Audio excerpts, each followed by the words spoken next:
The colony on Arendor 7 was not special by any measure that mattered to the rest of the galaxy. It sat on a gray moon, orbiting a gas giant, in a system that most star maps did not even bother to label. And the 3,200 humans who lived there spent their days drilling into rock and pulling out minerals that the United Thren Coalition needed for ship construction back home. Governor Elena Vasquez ran the place with a calm hand and a warm voice, and the colonists liked her because she remembered their names and asked about their children, and never made them feel like they were just workers on a forgotten rock. She had come to Arendor 7 6 years ago with her daughter, Maria, who was now 12, and who loved to sit on the observation deck and watch the gas giant spin its endless storms across the sky. Life was quiet, and life was small, and that was fine with everyone. Across the galaxy, in the towering crystal halls of the Vraxian Dominion, the implications of what was happening on Arendor 7 were just beginning to ripple out. Nobody knew Arendor 7 existed, and nobody cared. The Vraxians were tall beings, made of living mineral, their bodies shimmering with light that shifted color based on their mood, and they had spent the last 300 years conquering everything they could reach because they believed the universe owed them every resource it contained. Their empire stretched across 900 systems, and their military was considered the third most powerful in the known galaxy. And they had never lost a war, because they had never fought anyone who could match them. Archon Selvor commanded the Vraxian expansion fleet, and he was proud and old, and had crushed 46 species under his heel in his long career. When his scouts reported a resource-rich moon in an unclaimed border system, he did not even ask who was already there. He simply ordered his fleet to move. The first sign of trouble came on a Tuesday morning, colony time. Elena was drinking coffee in her office when the communication officer, a young man named David Park, ran in with a white face and shaking hands. He told her that a fleet of alien warships had just dropped out of faster-than-light travel in orbit above them, and that the ships were enormous, and that there were 47 of them. Elena set her coffee down very carefully and walked to the communication center. The message from the Vraxian fleet was already playing on the main screen, translated by the colony's basic AI into flat, emotionless English. It said that the Vraxian Dominion claimed this moon and all resources on it, that any non-Vraxian presence was a violation of Dominion sovereignty, and that all inhabitants had one galactic cycle to leave, or they would be removed by force. One galactic cycle was about 31 Earth hours. Elena read the message twice, and then sat down and wrote a reply. She kept it polite and professional because she had been a diplomat before she was a governor, and she knew that first words mattered more than anything else in a crisis. She explained that the colony was a registered settlement of the United Thren Coalition, that humans were a peaceful species open to negotiation, and that she would welcome a meeting to discuss shared use of the moon's resources. She asked them to please not use the word removed, because it frightened her people. She sent the message and waited. Archon Selvor received the message aboard his flagship and felt nothing at all. His aide pulled up the Galactic Concord's species registry and found the entry for humans. Tier 9 primitives, carbon-based, no significant military capability noted, homeworld unvisited, recommended for observation only. Selvor made a sound that was the Vraxian equivalent of a bored sigh. He had received polite messages from doomed species before, and they all sounded the same, full of hope and reason, as if the universe cared about such things. He did not reply to Elena's message. Instead, he moved up the timeline. He gave the order to begin orbital bombardment in 4 hours instead of 31, because he had other systems to conquer, and this tiny moon was not worth a full day of his attention. Elena was reading a bedtime story to Maria when the first blast hit. The ceiling cracked open, and the air screamed out into the vacuum, and Elena grabbed her daughter and ran. carried her down 3 flights of emergency stairs to the underground shelters, while the world above them turned to fire. The Vraxian ships rained plasma down on the colony with the casual efficiency of someone stepping on an insect. And the buildings that the colonists had spent 6 years building came apart in seconds. David Park died at his communication console trying to send a distress signal. The colony's doctor, an old woman named Ruth Chen, died when the medical bay collapsed on top of her while she was trying to reach the injured. A school teacher named James Okafor died shielding 4 children with his body when the school's roof came down, and 3 of those children died anyway. The bombardment lasted 11 minutes. When it was over, 2,218 people were dead. Elena survived because the shelter held, and Maria survived because Elena had wrapped herself around her daughter like armor, and 982 other people survived because they had been lucky or fast or underground when the fire came. Elena organized the survivors with hands that would not stop shaking. She got them to the emergency shuttles that were buried in launch bays beneath the colony, and she got them moving toward the closest human system. And then she sat down in front of the last working communication array and recorded a message. She did not cry in the recording, though she wanted to. She did not scream or curse. She looked into the camera with eyes that were red and dry, and she said 5 words that would be played on every human world within the week. They didn't even let us finish talking. Then she boarded the last shuttle and left Arendor 7 behind. The message reached Earth 14 hours later.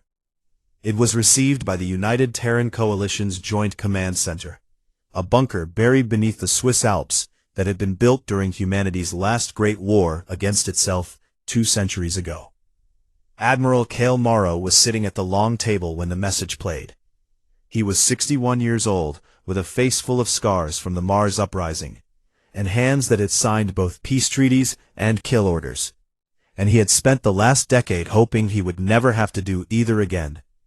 He watched Elena's message without moving. He watched it a second time. Then he looked at the 23 senior officers sitting around the table with him, all of them silent, all of them still, and he could see in their eyes the same thing he felt in his chest. Not fear, not shock, but something much older and much more dangerous. It was the quiet feeling that came before everything changed. "Wake everything up," he said. No one asked what he meant. Within the hour, signals were being sent to every human system, to shipyards that had been cold and dark for decades, to weapons platforms hidden inside asteroids, to training facilities that had been converted into schools and were now about to become training facilities again.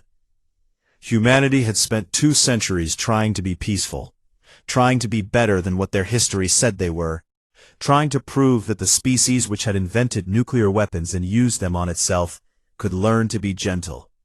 And they had learned. But they had not forgotten. Across the galaxy, no one noticed any of this. The Vraxian Dominion filed the Arendor 7 incident as a routine territorial acquisition. The Galactic Concord logged it as a minor border dispute involving a Tier 9 species, not worthy of investigation. And in the vast and ancient halls where the galaxy's powerful species made their decisions, not a single voice spoke the word human that day. They would learn to speak it soon enough. Tolk Fen was not the kind of person anyone noticed. He was small even by the standards of his own species, the Fenari, who were already among the smallest sentient beings in the Galactic Concord. And he had 6 thin limbs and large dark eyes, and a voice that most other species had to lean down to hear. He worked in the Concord's archive division on the enormous space station called the Nexus, which floated at the center of civilized space and held the records of every known species, every war, every treaty, and every minor bureaucratic filing that the galaxy had produced in the last 12,000 years. His job was to process paperwork, and he was very good at it, and nobody had ever once thanked him for this. The Arendor 7 file landed on his desk on a slow morning between 2 cups of warm broth. It was flagged as a Vraxian territorial claim, standard category, minimal review required, and all he had to do was verify the details, attach the relevant species profiles, and file it in the archive where it would sit forever and never be read again. He opened the file and started with the Vraxian side, which was easy because the Vraxians had a profile 4,000 pages long with detailed military assessments and biological data and cultural analysis going back centuries. Then he tried to pull the human file. He stared at his screen for a long time. The file was almost empty. There was a species name, human, also called Homo sapiens, and a homeworld designation, Earth, Sol System, Orion Arm, and a classification, Tier 9 Primitive, and then almost nothing else. No military capability index, no biological threat assessment, no cultural analysis, no diplomatic history. There was only a single note from an automated survey probe that had passed through the Sol System about 300 years ago, and it read, Carbon-based bilateral bipeds, persistence predator lineage, anomalous aggression. Markers detected in broadcast signals. Recommend updated in-person assessment at earliest convenience. That assessment had never been done. No one had ever bothered. Tolk Fen felt a small itch in the back of his mind, the kind of feeling he got when a file was wrong, when numbers did not add up, when something important was hiding behind something boring. He should have just filed the paperwork and moved on. Instead, he started digging. The first thing he found was the broadcast signals. Hundreds of years ago, before humans had learned to contain their communications, they had been blasting unencrypted radio and television signals into space in every direction, and many of those signals had been captured and stored in the Concorde's deep archive as raw data, never translated, never analyzed, just sitting in a forgotten server like a box of old letters no one had opened. Tolk Fen opened the box. He spent 3 days translating and watching and reading, and by the end of the first day, he had stopped eating. And by the end of the second day, he had stopped sleeping. And by the end of the third day, he was sitting at his desk in the dark, with all 6 of his limbs pulled tight against his body, which was what Fenari did when they were very, very afraid. The records showed a species that had been at war with itself for its entire existence. Not the kind of small border conflicts that most galactic species experienced in their early development, but massive, sustained, industrial-scale wars that killed millions and sometimes tens of millions and reshaped the surface of their planet. They had invented weapons that could split atoms, and then they had used those weapons on their own cities, on their own people, and then they had built bigger ones. They had fought in trenches filled with poison gas and mud and disease. And they had kept fighting even when the death count became a number too large to. They had developed something called guerrilla warfare, where small groups with no resources could fight and defeat enormous armies through sheer stubbornness and creativity and willingness to suffer. And then Tolk Fen found something that did not translate properly into any galactic language. He found the concept of total war. In galactic civilization, wars had rules, wars had limits. Wars were fought between military forces while civilian populations were left alone, because that was how rational beings behaved. Total war meant that everything was a weapon and everyone was a target, and the entire productive capacity of a civilization was bent toward one single purpose: the complete destruction of the enemy's ability to fight. Tolk Fen could not find a word for this in Fenari, or in Vraxian, or in the Concorde's common tongue. He also found something else that terrified him in a different way. Humans formed emotional bonds with anything. Not just with their own species, which was normal, but with other animals, with places, with ideas, with objects, with abstract concepts like freedom and honor and home. They would fight and die for a piece of colored cloth they called a flag. They would cross oceans for a person they loved. They would hold grudges for generations over land that had no strategic value at all, simply because their grandparents had lived there.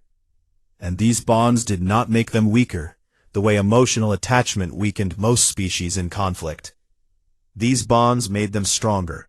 A human fighting for something they loved was more dangerous than a human fighting for survival, and a human fighting for revenge was the most dangerous thing of all. Tolk Fen compiled everything into a report. He formatted it carefully and flagged it as urgent, and sent it to his supervisor, a large, slow-moving Gelthari named Presiding Clerk Morvan, who read the first 2 pages and then sent back a single line. "They are Tier 9, Tolk. Please calm yourself and process the filing." He sent it to the Concord's Security Advisory Board and received no response. He sent it to the Vraxian Diplomatic Office and received a polite note suggesting he mind his own business. Nobody listened. Nobody ever listened to the Archivist. Meanwhile, in human space, things were moving.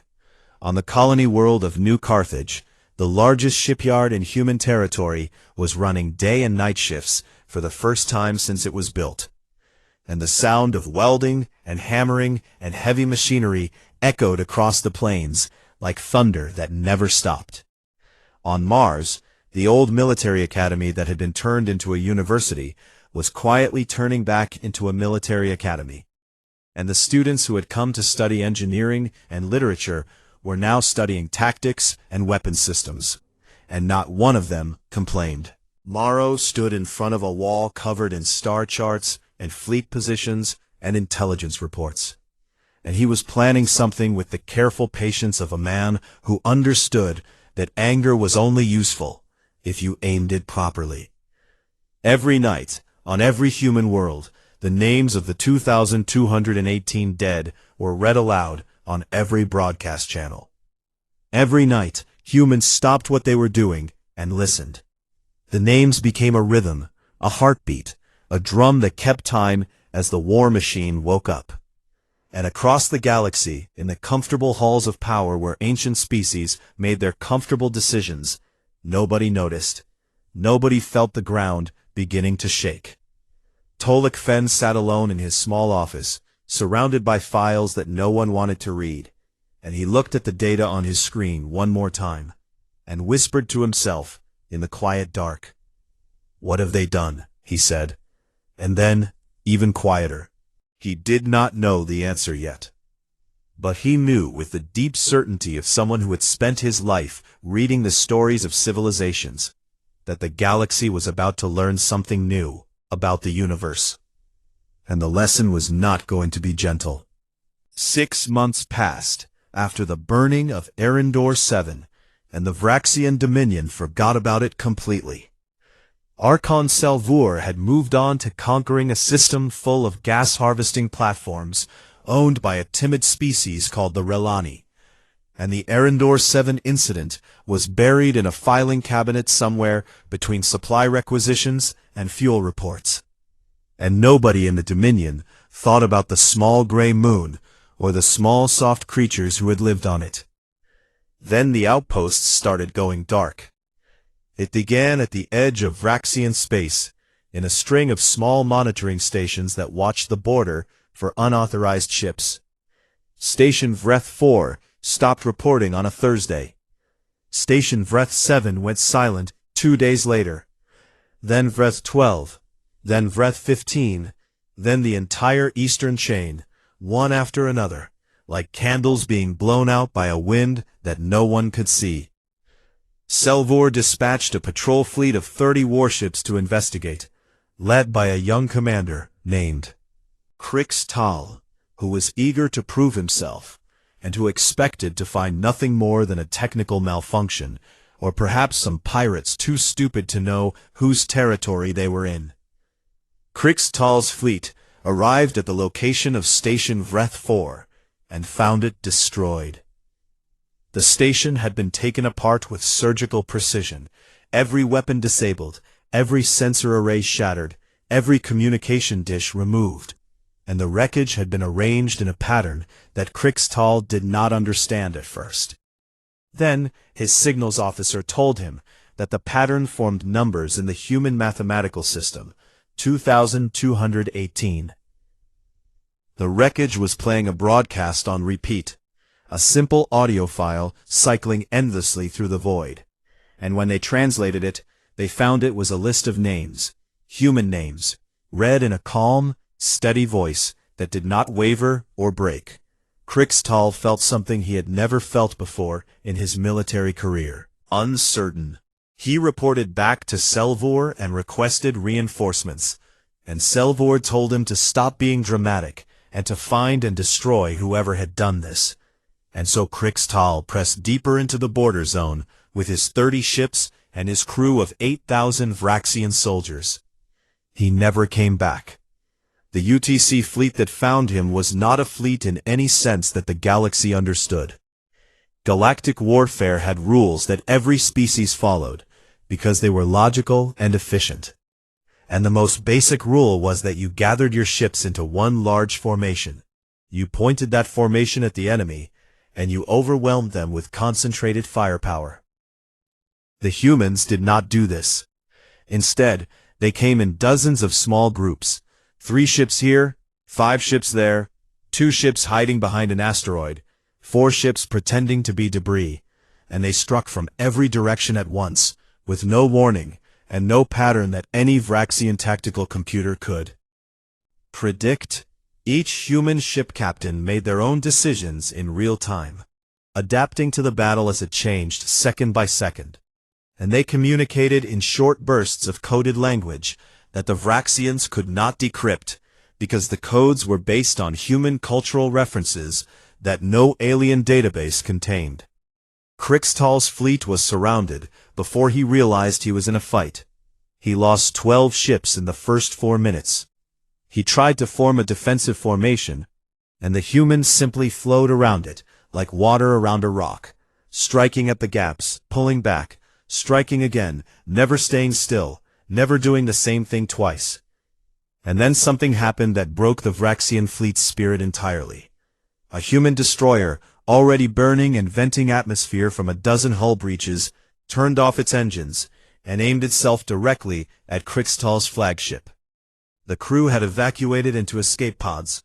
Most of the crew, but the ship's captain had stayed behind to guide it manually, and the destroyer hit the flagship at full speed and tore through its midsection like a fist through glass.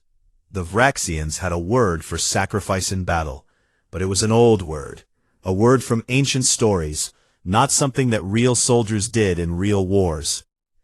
The humans did it like it was a standard tactic. They called it an acceptable tactical exchange, and the way they said it, calm, professional, as if trading a ship for a ship was just mathematics, was more frightening than the act itself. Krixtal survived the impact, but lost half his fleet in the battle that followed, and when it was over, his remaining ships limped back to Vraxian space, carrying sensor recordings that would be watched in horror by every admiral in the Dominion. Word spread fast after that. The Battle of Thren Corridor came 3 weeks later, and it was the first engagement large enough that the Galactic Concord's monitoring systems picked it up. 2. The Vraxians brought 200 warships and arranged them in the classic Dominion battle wall, a formation that had broken every enemy they had ever faced. And they outnumbered the human fleet 4-1, and their shields were stronger, and their weapons hit harder. None of it mattered. The humans used electronic warfare to blind the Vraxian sensors, filling their screens with false signals and ghost ships, until the Vraxian commanders could not tell what was real and what was not. They hacked into the Vraxian communication network, something that should have been impossible, something that the Vraxians had been told was impossible, and they broadcast audio through every speaker on every Vraxian ship. The audio was the sound of the Arendor 7 bombardment, recorded by the colony's emergency systems, the sound of buildings collapsing, and air rushing out into vacuum, and people screaming, and children crying, and then silence. Vraxian bridge, in every Vraxian barracks, in every Vraxian hallway, and it did not stop. Vraxian morale cracked like thin ice. Soldiers who had never known fear in their lives found themselves hesitating, flinching, making mistakes they had never made before, because the sound in their ears was not a weapon, but it worked like one. The battle lasted 6 hours, and the Vraxians lost 137 ships. And when it was over, the human fleet held the Thren Corridor, and the road to Vraxian core territory was open. Admiral Morrow sent a message after the battle, broadcast on an open channel so that every species with a receiver could hear it. "You killed 2,218 of our people," the message said. "We remember every name. We are not coming to negotiate. We are not coming to conquer. We are coming to make a point, and we do not stop." The message was translated into 4,000 languages within hours. The galaxy, species that had never heard the word human before, were suddenly very interested in learning more.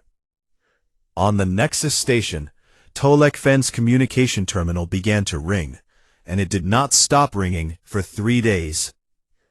Every diplomat, every intelligence officer, every military advisor in the Concord wanted to talk to the small Fenari archivist who had written that report about the Tier 9 species that everyone had ignored. They wanted to know what was happening. They wanted to know what humans were, and most of all, they wanted to know how to make sure the humans never, ever turned that terrible, creative, relentless fury in their direction. Tolk Fen answered every call and said the same thing to each one. "I tried to tell you," he said. "I tried to tell all of you." Nobody had listened then. Everybody was listening now. The emergency session of the Galactic Concord was the first one called in 300 years, and the chamber was full in a way it had not been full since the last time the galaxy thought it might end. Representatives from over 4,000 species filled the enormous circular hall on the Nexus station. A room so large that it had its own weather system, and the ceiling was painted with the star maps of 100 civilizations. And every seat was taken, and every eye and sensor and antenna was pointed at the small figure standing at the central podium. Tolk Fen had never spoken to more than 3 people at once in his entire life. Now he was speaking to the galaxy. His 6 limbs trembled, and his voice shook for the first 15 seconds. And then he pulled up the data on the chamber's display screens, and the fear left him, because the data was more frightening than any audience could ever be. "I need to tell you about Earth," he said. "The planet first. A small blue and green world, orbiting a medium-sized star in an unremarkable arm of the galaxy. And from a distance, it looked beautiful and peaceful, and many of the representatives made sounds of appreciation at its colors. Then, Tolk Fen showed them the details. Earth was a Category 12 death world, the highest classification on the galactic danger scale. The chamber went quiet. Most civilized species came from Category 3 or Category 4 worlds, planets with stable climates and mild seasons and ecosystems that had settled into comfortable balance millions of years ago. Category 12 meant that the planet was actively trying to kill everything on it at all times. Earth had an axial tilt of 23 degrees, which meant that the entire planet experienced radical seasonal shifts that could swing temperatures by 60 degrees or more across a single year, and every living thing on the surface had to be able to survive winter or die. Atmosphere was 21% oxygen, a gas so corrosive and reactive that most galactic species stored it as a controlled industrial chemical, and the humans breathed it every moment of every day, and their blood used it as fuel. 70% of the planet's surface was covered in salt water that contained predators large enough to swallow a Vraxian transport shuttle whole. And the humans went into this water recreationally, for fun, because they enjoyed it. The land was worse. Every biome, from frozen tundra to boiling desert to dense jungle, contained predators and parasites and pathogens that had been locked in an evolutionary arms race for hundreds of millions of years. And the result was a planet where everything that survived was tough and fast and mean. And the humans, Tolk Fen said, are what survived all of it. He showed them the biological data. Humans were persistence predators, a classification so rare in the galaxy that most species had never encountered one. Most predators in the universe relied on speed, or ambush, or venom. Short bursts of lethal energy, followed by rest. Humans did not do this.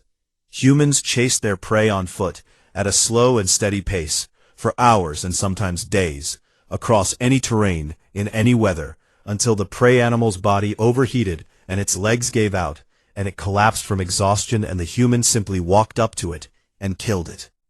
They were not the fastest creatures on their planet, or the strongest, or the most venomous, but they were the ones that never stopped, and on a death world, that was enough to become the dominant species. Their bodies were built for endurance, in ways that made the Concord xenobiologists uncomfortable. They could function with broken bones, they could fight while bleeding, they could operate at reduced capacity for days without sleep, and they healed from injuries that would permanently disable most galactic species. Had a chemical in their brains called adrenaline that in moments of extreme stress temporarily increased their strength, speed, and pain tolerance beyond their normal limits. And they had another response system, one that Tolk Fen struggled to explain, that was even more dangerous. They call it rage, he said. He explained it as best he could. Rage was a neurological feedback loop triggered by emotional pain, grief, loss, injustice, the suffering of someone they loved. And instead of shutting the human down, the way intense emotion shut down most species, it did the opposite. It made them faster. It made them stronger. It made them willing to do things that no rational calculation would ever support. Not because they could not think clearly, but because they had decided that winning mattered more than surviving. The chamber was very still. Then, Tolk Fen told them about spite. Spite was the willingness to accept harm to yourself if, and only if, it meant causing greater harm to your enemy. It was a concept so alien to galactic civilization that Tolk Fen had to explain it 3 times before most of the representatives understood what he was saying. And when they finally understood, the room filled with the sounds of 4,000 species expressing horror in 4,000 different ways.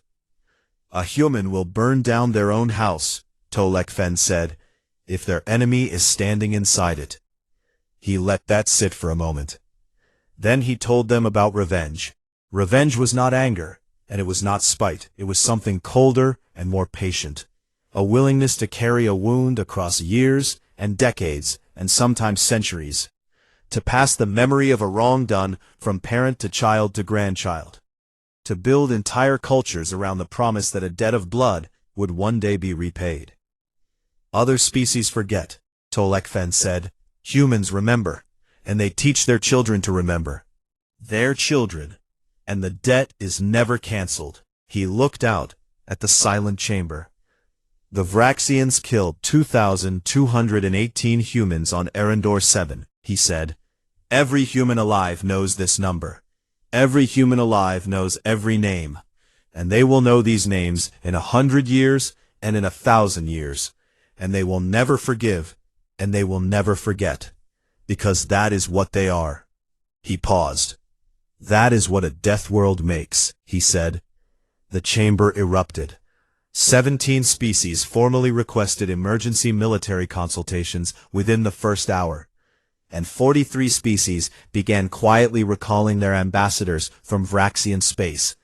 Because nobody wanted to be standing next to the Dominion when the humans arrived.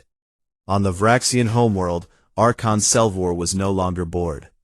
The war that he had expected to be a Myra cleanup operation had become the most dangerous conflict the Dominion had faced in its history. Humans kept doing things that were not supposed to be possible. They had adapted to Vraxian shield technology in 4 months, a process that should have taken decades. By capturing damaged Vraxian ships, tearing them apart, studying the components, and building countermeasures that worked just well enough to close the gap. They had mapped every Vraxian supply line, and were cutting them one by one with small, fast raider squadrons that appeared from nowhere and vanished before reinforcements could arrive. And they were getting better, not just winning, but learning from every engagement. adjusting their tactics after every battle, evolving their strategies in real time, with a speed that made Selivor feel like he was fighting something that grew stronger every time he hit it. Then the message arrived. It came directly to the Vraxian High Council's secure communication network, which meant the humans had cracked their encryption. Impossible, and it contained a single file. The file was a complete schematic of the Vraxian homeworld's orbital defense grid. Every weapon platform, every shield generator, every blind spot, every weakness, mapped with perfect accuracy. The accompanying text was short. "We have not decided what to do with this yet," it read. "You have time to make that decision easier for us." Selivor stared at the message for a long time. For the first time in his long and decorated career, the Archon of the Vraxian expansion fleet felt something he did not have a name for. Later, he would learn the human word for it. The word was dread. The Vraxian High Council broke apart the way old stone breaks, slowly at first, with small cracks that nobody wanted to look at, and then, all at once. Half the council wanted peace, wanted to send diplomats, and offer reparations, and beg the humans to stop before the Dominion lost anything else. Because the war was only 8 months old, and already the Vraxians had lost more ships and more soldiers than they had lost in the previous 50 years combined. The other half, led by Archon Selivor, wanted to strike back hard and fast and prove that the Vraxian Dominion did not bow to anyone, least of all, a species that the rest of the galaxy had classified as primitives less than a year ago. Selivor won the argument because he was louder and older and more decorated, and because the Vraxian culture respected strength above wisdom, which was the kind of mistake that only matters when you are wrong. His plan was bold and desperate in equal measure. Bypass the human fleet entirely and strike directly at the human colony world of New Carthage, the largest and most populated human settlement outside the Sol system. And he would hold it hostage until the humans agreed to negotiate on Vraxian terms. It was not a bad plan, not exactly. It assumed that humans, like every other species the Vraxians had fought, would become cautious and compliant when their civilians were threatened. It assumed wrong. Admiral Morrow had expected this move. He had expected it because he understood something about the Vraxians that the Vraxians did not understand about themselves. They were predictable because they believed their own stories about being invincible, and invincible people always assume that attacking the heart will break the spirit. Morrow had reinforced New Carthage 3 months ago, quietly, without announcement, moving defense platforms into orbit and ground batteries into the hills and stockpiling weapons. In every settlement on the planet. But the reinforcements were not what won the Battle of New Carthage. The people won it. When Selivor's fleet dropped out of faster-than-light travel above the planet and began demanding surrender, the governor of New Carthage broadcast a single message to every settlement on the surface. "They are here," the message said. "Stand up." And the people of New Carthage stood up. Miners pulled rifles from their lockers and took positions on ridgelines overlooking the valleys where Vraxian landing craft would have to touch down. Teachers moved children to underground shelters, and then came back up with whatever weapons they could find and joined the defensive lines. Doctors set up field hospitals in basements and tunnels, and told their staff that nobody was going to die today if they could help it. A retired Marine named Dominic Reyes, who was 74 years old and had a bad knee and a worse temper, organized his entire neighborhood into a militia unit in 45 minutes, and positioned them at the main road into town, with homemade barricades and hunting weapons. The Vraxians landed 30,000 ground troops, expecting to walk into a frightened civilian population. Instead, they walked into a fight. Every street was contested. Every building was a fortress.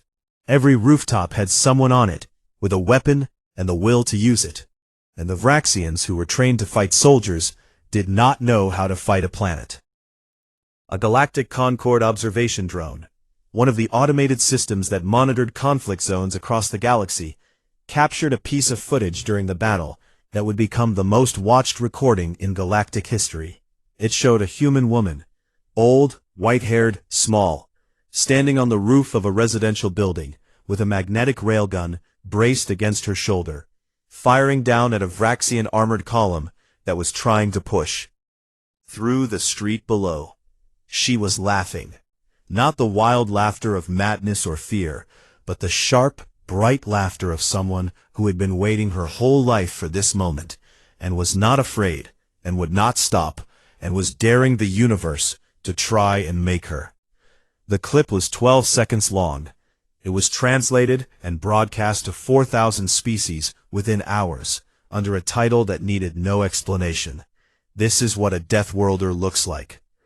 The Vraxian ground assault failed in 7 hours. Their fleet, engaged by the human defense platforms and by Morrow's reinforcement fleet arriving from behind, failed in 12. Selvor's flagship, the Crystalline Throne, was disabled by a coordinated strike that took out its engines and weapons without destroying the ship. Precise, surgical, deliberate. Admiral Morrow boarded it himself. He walked through the corridors of the crippled warship with a marine escort, past Vraxian soldiers who had surrendered and were sitting against the walls with their crystalline faces dark and dim. The colors drained from them in a way that meant they had given up. He found Selvor on the bridge. The Archon was standing because Vraxians did not sit, and he was tall and ancient, and his body still shimmered with faint light. And he looked down at the small, scarred human who had destroyed his fleet and his reputation and his belief that the universe made sense. Morrow did not raise a weapon. He did not make a speech. He reached into his coat and pulled out a datapad and held it up to the Archon. The datapad contained 2,218 entries. Each entry had a name, an age, and a photograph. Elena Vasquez, age 44. Governor and mother. Maria Vasquez, age 12, her daughter, who had survived the bombing, but whose mother had died of injuries 3 weeks later on the evacuation shuttle, without ever telling anyone she was hurt. David Park, age 26, communication officer who died trying to call for help. Ruth Chen, age 68, doctor who died trying to save others. James Okafor, age 31, teacher who died shielding children. Every name, every face, every life. Learn them, Morrow said. Selvor looked at the datapad for a long time, and then he took it, and the colors in his crystalline body shifted to something that the Vraxian's own language described as the hue of deep shame. The Treaty of Arendor was signed 9 days later. The Vraxians ceded the Arendor system permanently, paid reparations to the families of every colonist killed, and formally recognized humanity as a sovereign galactic power. But the treaty was not the important thing that happened. The important thing was that every species in the galaxy watched and understood. They understood that somewhere in the Orion Arm, on a small blue death world, orbiting an ordinary star, evolution had produced something that the galaxy had never seen before. A species that was kind and curious and creative and warm. A species that built schools and hospitals and wrote poetry and loved their children. And also a species that when those children were taken from them would cross the stars and tear empires apart with their bare hands and not stop until the debt was paid. The Galactic Concord created a new position, Human Liaison Officer, and appointed Tolk Fen to fill it, because he was the only person in the galaxy who had seen this coming. In his first official report, Tolk Fen recommended that the Concord species classification system be updated. He proposed a new tier above Tier 1, a tier that had never existed before because it had never been needed. He called it Tier 0, Do Not Engage. The recommendation was approved unanimously in 4 minutes, the fastest vote in Concord history. In the months that followed, diplomatic ships from hundreds of species began arriving in human space, carrying gifts and trade proposals, and very carefully worded letters of friendship. Humanity was welcomed into the galactic concord, not as the primitives they had been called, not as equals exactly, but as something new, something the galaxy had to make room for, something that everyone agreed should be treated with respect and kindness, and above all, caution. The grandmother from New Carthage, whose name it turned out was Sophia Reyes, wife of Dominic Reyes, became the most recognized human in the galaxy. Her 12 seconds of laughter, played in classrooms and war colleges and diplomatic training programs across 1,000 worlds, as an example of what humans were capable of when pushed. She gave exactly one interview about it, in which she said, "They came to our home, and they expected us to be afraid. And I am too old and too angry to be afraid of anything." On Arendor 7, where the colony had been destroyed, the UTC built a memorial. It was a simple thing, a wall of black stone with 2,218 names carved into it, standing alone on the gray surface of the moon under the light of the gas giant. And every year, on the anniversary, humans came from across their territory to stand in front of it and read the names aloud. It became the most visited place in human space. It became a place where alien diplomats came to pay their respects, standing quietly in their environmental suits and watching the humans grieve, and remembering that this grief was not weakness, but fuel. And in his small office on the Nexus station, Tolk Fen, now the most important Fenari in galactic history, though he still thought of himself as just an archivist, opened his personal journal and wrote the final entry of the longest year of his life. "I have spent my career cataloging the wonders of the galaxy," he wrote. "I have seen stellar nurseries and ancient megastructures and beings made of pure light, but I have never been more frightened or more fascinated than the day I learned that somewhere in the universe there is a species that will chase you on foot until your body fails, that will remember your name for 1,000 years, that will teach their grandchildren to grieve for people they never met, and that will cross the emptiness between stars not for resources or territory, but because someone they loved is buried on the other side." He paused and added one more line. "Be kind to the humans. They have earned it, and you do not want to learn what happens when you are not." He closed the journal and looked out his window at the stars, and somewhere out there, in the direction of a small blue world he had never visited, but now knew better than any place in the galaxy, the humans were building and laughing and grieving and living the way they always had, the way they always would never be the same. And that, Tolk Fen thought, was probably a good thing.